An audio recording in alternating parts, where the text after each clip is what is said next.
Stephen Bolger from Toronto, talking about photographs. For those of you who have seen other videos in this series, it's something that we're doing during the pandemic, and it started with a quick walkthrough I did in the sort of private areas of the gallery.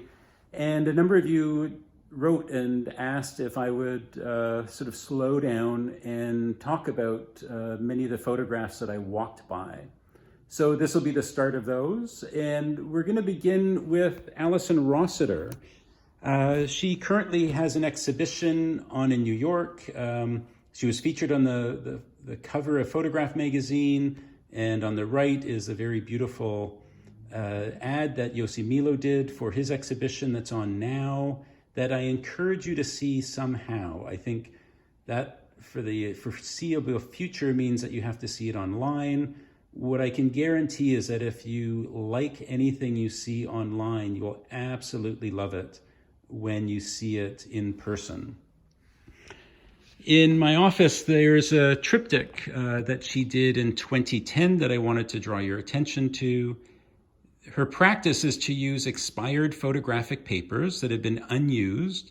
She's able to find the papers sometimes on eBay, but increasingly, as she's received acclaim for this work, she's contacted by descendants of photographers whose grandmother perhaps left behind boxes of unused papers, and they send them to Alison, and she does her magic with them. And that magic is in some ways quite simple, that she brings them into the darkroom, works under the protection of a safe light, because she does not want to have any contemporary action of light on them. That being said, the age of these papers, and these happen to be Kodak Bromesco papers from the UK in the 1940s, so 70 years after they were manufactured, they're brought into the darkroom and put in developer. And the first part of her work in this series was to see what abstract images would emerge in the development of the piece of paper. And later she started to use the developer in a more selective manner by only using the developer on parts of the paper. And in this case, it was a real collaboration with the materials itself. That for those of you not familiar with black and white darkroom practice, after you've exposed the paper, you immerse it in the developer bath, you put it face down or the emulsion side down, you submerge the paper, and you agitate the developer tray so that there's an even wash of chemistry that goes over the paper and gives you an even development from corner to corner.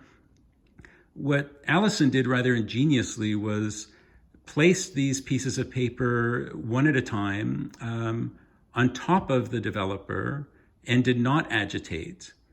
So the white areas are formed because of air pockets.